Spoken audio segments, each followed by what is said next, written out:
आइए यजीद के दरबार का कुछ थोड़ा सा मैं आपको बताता हूं कि वहां क्या हुआ। ये इल्मी बातें हैं, इनको आप अच्छा अंदाजा करें।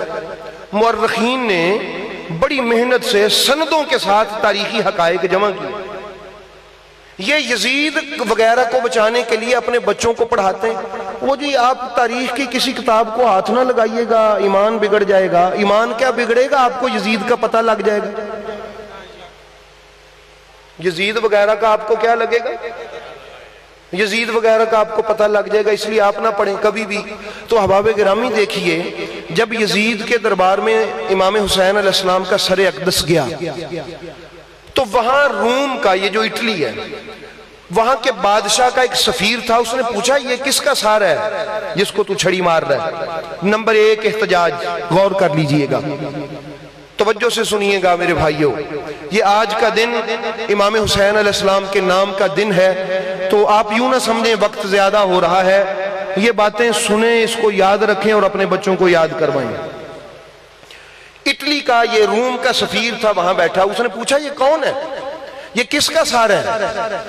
ने बताया जी ये हुसैन का सार है। ये हुसैन कौन है, कहा जी फातिमा का बेटा। ये फातिमा कौन है, उनका जी मोहम्मद की बेटी है। उसने कहा कौन मोहम्मद, ये जो जिसका तुम कलमा पढ़ते हो। उनका कि हाँ। उसने कहा बगैरता बदबख्ता, हमारे पास ईसा अलैहिस्सलाम की सवारी के खुर का एक हिस्सा पड़ा। सुनिएगा जरा, वो ईसाई था। उसने कहा हमारे पास ईसा अलैहिस्सलाम की सवारी के खुर मुबारक का एक हिस्सा पड़ा है, वो हमारी इबादतगाह में है।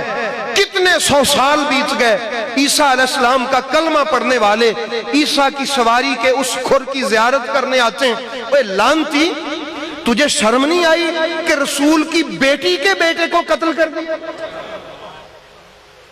यजीद के दरबार की बात है, यह एहतजाज हुआ।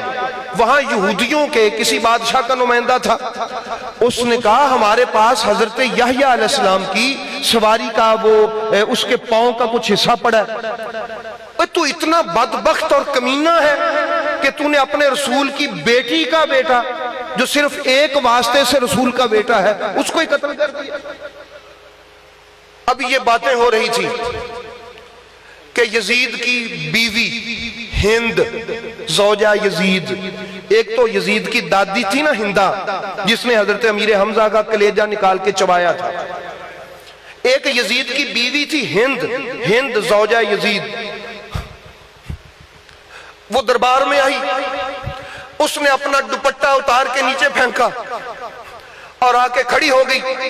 यजीद आगे आया, तख्त से उतरा, अपनी चादर उसके कंधों पे दी। उसने कहा यजीद बदबख्त, तू उठ के अपनी बीवी को डांप रहा कि तू बादशाह की बीवी फातिमा ज़हरा की लाडलियां यहां वैसे ही खड़ी। तुझे शर्म नहीं आती, तुझे गैरत नहीं है। ये यजीद की बीवी के अल्फाज। उसने कहा तुझे गैरत नहीं